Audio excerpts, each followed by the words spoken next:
आप सबको मेरा नमस्कार। प्रेस वार्ता शुरू करने से पहले आपके सामने दो वीडियो हैं। पहला वीडियो 17 सितंबर का नरेंद्र मोदी जी का है। वो ओडिशा में एक भाषण दे रहे थे और महिला सशक्तिकरण की बात कर रहे थे। पहले उसको सुन लीजिए। महिलाओं की उन्नति, महिलाओं का बढ़ता सामर्थ्य, ये ओडिशा के विकास का मूल मंत्र होने वाला है। और अब आपके सामने मैं एक दूसरा वीडियो प्ले करूंगी और ये प्ले करते हुए मुझे दुख है, तकलीफ है। इस देश की एक बेटी, ओडिशा की बेटी, जो स्वावलंबी बनना चाह रही है, जो अपना एक छोटा सा रेस्टोरेंट चलाती है, उसके साथ एक हादसा हुआ। हादसे से ज्यादा भयावह वो था जो उसके साथ ओडिशा के पुलिस स्टेशन में हुआ। वो वीडियो चलाने से पहले आपको याद दिला दूं, ये बेटी इंडियन आर्मी के एक ऑफिसर की मंगेतर है, एक इंडियन आर्मी के ऑफिसर की बेटी है और खुद एक लॉयर है। जरूर सुनिए उसने कैसे अपनी व्यथा ओडिशा के अंदर एक पुलिस स्टेशन में बयां करी है। पकड़ के जोर से खींच के मुझे मारना पीटना शुरू कर दिया। मैंने उनको रिक्वेस्ट करते रहे, प्लीज स्टॉप, मत कीजिए, ऐसा मत कीजिए।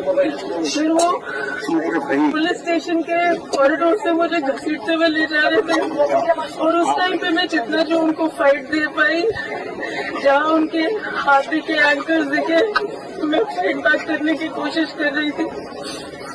उनके बीच में एक लेडी कांस्टेबल ने मेरा गला पकड़ के दबाने की कोशिश की तो मैंने उनका हाथ काटा है। उसके बाद उन्होंने मेरे ही जैकेट से मुझे मेरे पीछे हाथ बांधे और एक लेडी कांस्टेबल के स्कार्फ से मेरे पैर बांध के मुझे रूम में डाल दिया। थोड़ी देर में एक मेल ऑफिसर आके मेरा ब्रा उतार के मेरे ब्रेस्ट पे किक मारना शुरू किया।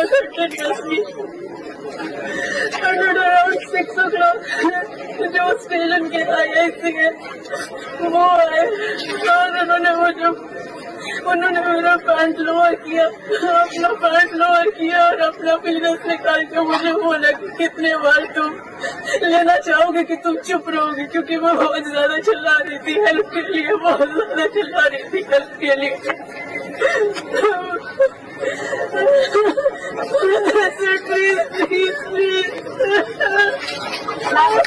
ये वीडियो, जैसा कि मैंने आपको बताया, हम उनकी आइडेंटिटी रिवील नहीं करेंगे, लेकिन ओडिशा की एक बेटी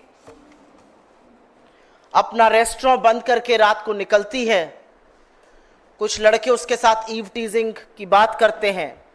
रोड रेज का मामले की कंप्लेन लेकर वो और उसका मंगेतर, जो इंडियन आर्मी में ऑफिसर है, वो पुलिस स्टेशन पहुंचते हैं। उस महिला की ना सिर्फ वहां पर पिटाई की जाती है, बल्कि जो उसने अपना दर्द और त्रासदी पुलिस स्टेशन की बयां करी, वो मैं आपकी जानकारी के लिए सिर शर्म से झुकाकर रिपीट कर देती हूं, क्योंकि इस देश को सुनना चाहिए कि इस देश की बेटियों के साथ पुलिस स्टेशन के अंदर क्या हो रहा है। विभत्स है जो उन्होंने बताया है। उन्होंने कहा कि उनको पुलिस स्टेशन में हाथ पैर उनके बांध दिए गए। एक महिला पुलिसकर्मी ने यह किया और उसके बाद एक पुरुषकर्मी आता है और वो आकर उनके अंडरगारमेंट्स को निकाल देता है, उनकी छाती, उनके ब्रेस्ट पर किक करता है और यही नहीं, अपनी खुद के प्राइवेट पार्ट्स को दिखाकर उसने जो शब्द कहे वो मैं नहीं कह सकती हूं यहां पर। यह ओडिशा में हो रहा है, उस ओडिशा में जहां आज भाजपा की सरकार के 100 दिन पूरे हुए हैं। नरेंद्र मोदी 17 तारीख को ओडिशा जाकर महिला सशक्तिकरण की, महिला सुरक्षा की बातें करते हैं और उसी के कुछ घंटों में पता चलता है कि ओडिशा की इस बेटी के साथ पुलिस स्टेशन में दरिंदगी की गई। दरिंदे सिर्फ सड़कों पर नहीं, बीजेपी की सरकार में पुलिस स्टेशन के अंदर भी हैं। और यह कोई अबला नारी नहीं थी, यह एक लॉयर है, ये भारतीय सेना के अधिकारी की मंगेतर है। वो भारतीय सेना का अधिकारी जो सिख रेजिमेंट का मेजर है, मैं उनका नाम यहां नहीं बोल रही हूं। सिख रेजिमेंट के एक मेजर की मंगेतर के साथ देश अपना ऋण इस तरह से चुका रहा है। ये वो इंडियन आर्मी ऑफिसर्स होते हैं जो रेगिस्तान की तपती गर्मी और सियाचिन की हाड़ कांपती ठंड में इस देश की सरहद की सुरक्षा करते हैं, और एक कृतज्ञ राष्ट्र उनको इस तरह से इस चीज का इनाम दे रहा है। वो लड़की चिल्लाती रही, मेरी मदद करो, मेरी मदद करो, और उसके बाद भी उसकी मदद करने के लिए कोई आगे नहीं आया। और यह असलियत है कि लड़की का असली यौन शोषण ओडिशा के एक पुलिस स्टेशन में उस सरकार के पुलिसकर्मियों द्वारा हुआ जो आज अपने 100 दिन मना रही है। ऐसा क्यों है कि जहां जहां भारतीय जनता पार्टी की सरकार बनती है, तथाकथित डबल इंजन की सरकार, वहां पर रक्षक भक्षक बन जाता है? ऐसा क्यों है कि भाजपा शासित हर राज्य में विक्टिम शेमिंग का मामला सामने आता है? पहले पीड़िता के चरित्र पर सवाल उठाए जाते थे, अब पीड़िता का यौन शोषण पुलिस स्टेशन के अंदर पुलिस के दरिंदे कर रहे हैं। ये क्यों होता है भारतीय जनता पार्टी शासित राज्यों में? और एक बात तो सच है, नरेंद्र मोदी दौड़ दौड़ कर इधर उधर प्रचार करेंगे, एक शब्द इस पर नहीं बोलेंगे। उनकी महिला मंत्री इस पर एक शब्द नहीं बोलेंगी। इस देश की महिला बाल विकास मंत्री कौन है? अगर मैं आप में से 10 लोगों से पूछूं तो एक व्यक्ति शायद इसका जवाब दे पाएगा। महिला सांसद इस पर नहीं बोलेंगी।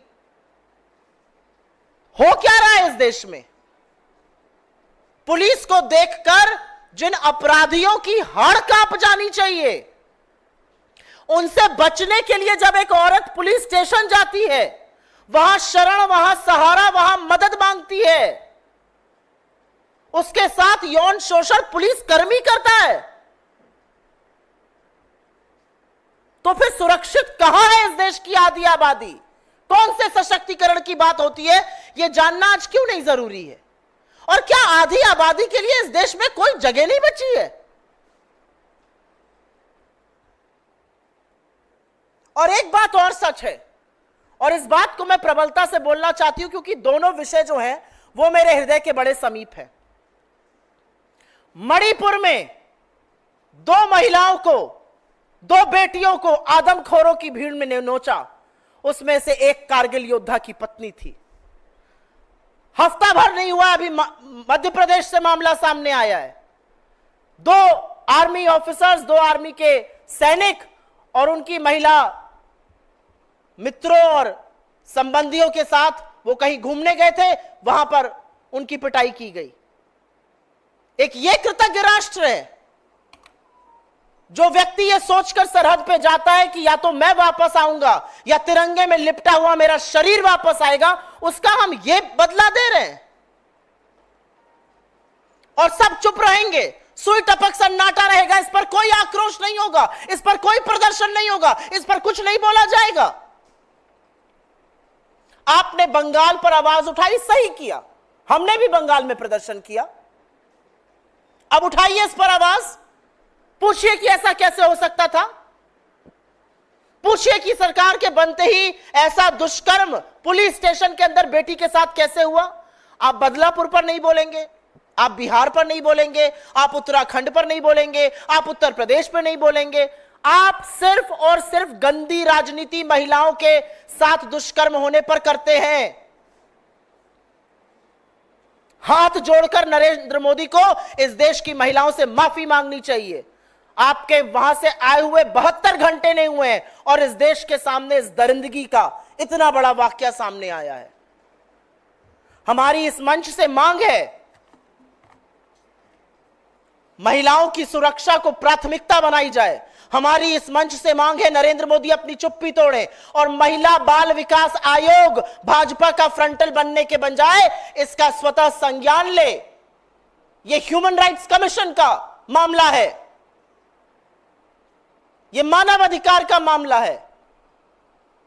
अपराधी से बचकर हम पुलिस स्टेशन इसलिए जाते हैं क्योंकि हमें सहायता मिलेगी, हमें सुरक्षा मिलेगी। और आज इस देश की आधी आबादी को नोचा पुलिस स्टेशन के अंदर जा रहा है।